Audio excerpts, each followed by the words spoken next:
அன்பின் தேவனாம் ஆண்டவர் இயேசுவின் அற்புதமான தூய நாமத்தில் அன்பானவர்களே, உங்களை நாங்கள் வாழ்த்துகிறோம். இந்த லெந்து நாட்களில் அனுதினமும் வாஞ்சியோடு அழியாத ஜீவ வார்த்தைகளை வாசியுங்கள்.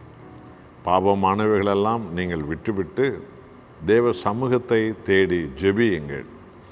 நீங்கள் நினைப்பதற்கும் எண்ணுவதற்கும் அதிகமானவைகளை தேவன் செய்ய வல்லவராயிருக்கிறார். மீகா தீர்க்கதரிசன புஸ்தகம் 3ஆம் அதிகாரம் 8ஆம் வசனத்தை வாசித்து பாருங்கள். மிக அருமையான ஒரு சத்தியத்தை ஆவியானவர் இன்றைக்கு நம்மோடு பேசுகிறார். நானோ யாக்கோபுக்கு அவன் மீறுதலையும் இஸ்ரவேலுக்கு அவன் பாவத்தையும் அறிவிக்கும்படி கர்த்தருடைய ஆவி அருளிய பலத்தினாலும் நியாயத்தினாலும் பராக்கிரமத்தினாலும் நிரப்பப்பட்டிருக்கிறேன். மீகா தான் தேவனால் எதற்கு தெரிந்து கொள்ளப்பட்டேன் என்கிற அந்த மாபெரும் சத்தியத்தை போதிக்கும் தீர்க்கதரிசியாக இருந்தார். யாக்கோபின் சந்ததிக்கு அவர்களுடைய பாவத்தை கண்டித்து உணர்த்தும்படி செய்தார். இஸ்ரவேல் இனத்தாருக்கு அவருடைய பாவங்களை, அக்கிரமங்களை, அநியாயங்களை கண்டித்து உணர்த்தும் மாபெரும் விசேஷித்த தீர்க்கதரிசியாக அவர் இருந்தார்.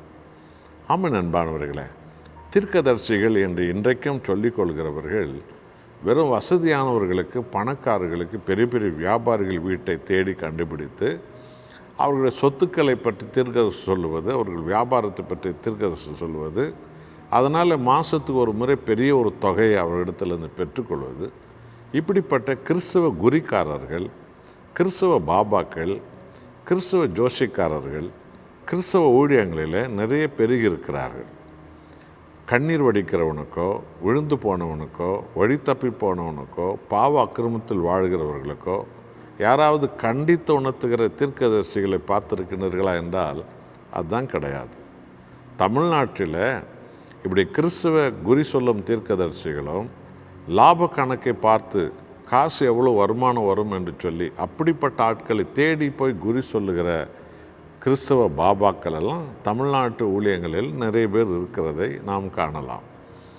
ஆனால் பரிசுத்த ஆவியால் நிரப்பப்பட்ட தீர்க்கதரிசிகள் எல்லோரும் பாவத்தை கண்டித்து உணர்த்துகிறவர்களாக இருந்தார்கள். ஜனங்களை தேவன் பக்கம் திருப்புகிறவர்களாக இருந்தார்கள். ஆத்மா ஆதாயம் ஒன்றே அவர்கள் லாபமாக இருந்தது. தாவீது தவறு செய்ய போது மகாராஜாவான தாவீதின் பாவத்தை நாத்தேன் தீர்க்கதரிசி கண்டித்து உணர்த்தினார். அதுதான் தீர்க்க தரிசனம். ஏரோது ராஜா தன் சகோதரன் மனைவியோடு வேசித்தனமான வாழ்க்கை வாழ்ந்த போது யோவான் சானகன் ஏரோதின் பாவத்தை கண்டித்து போதித்தார். இன்றைக்கு கண்டித்து போதிக்கிற பாஸ்டர்கள் எத்தனை பேர்? பாதிரிமார்கள், பிஷப்மார்கள் எத்தனை பேர்? இல்லை. இன்றைக்கு எல்லாரையும் தடவி கொடுத்து எல்லாருக்கும் நீ அப்படி இருப்ப, நீ இப்படி இருப்ப, நீ அப்படி ஆகிடுவ, மேலே வருவ, உயர்ந்து போவ, இன்னும் நிறைய வீடு, இன்னும் நிறைய பணம் வரும் என்று சொல்லி பகட்டான வார்த்தைகளை பேசுகிறவர்கள் தான் இன்றைக்கு பெருகி இருக்கிறார்கள்.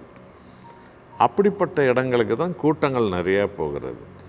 கூட்டங்கள் எவ்வளோ போகிறது என்பது முக்கியமல்ல, எத்தனை பேர் மனம் திரும்பினார்கள் என்பது தான் தேவனுக்கு முக்கியமானது. ஆகவே மீகா, நான் பாவத்தை கண்டித்து போதிக்க, நான் இஸ்ரவேலருடைய தவறுகளை சுட்டிக்காட்டி மனம் திருப்ப பரிசுத்த ஆவியால் நிரப்பப்பட்டேன் என்று சொல்லுகிறார்.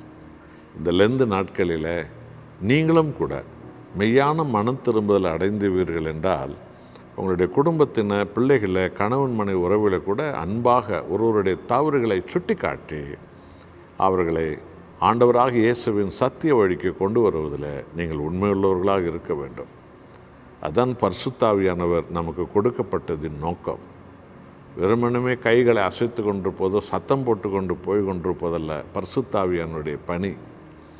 மனிதர்களை இருட்டிலிருந்து வெளிச்சத்து கொண்டு வருவது, அவர்கள் போகும் கோணலான வழிகளை அவர்களுக்கு கண்டித்து உணர்த்துவது, பிறகு அவர்களை சீர்திருத்துவது, கிறிஸ்துவண்டை கொண்டு வருவது, இதுதான் ஆவியானுடைய பணி.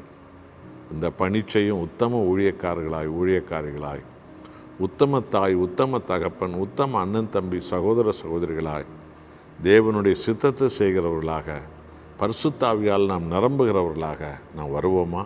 நாம் ஜெபம் செய்வோம்.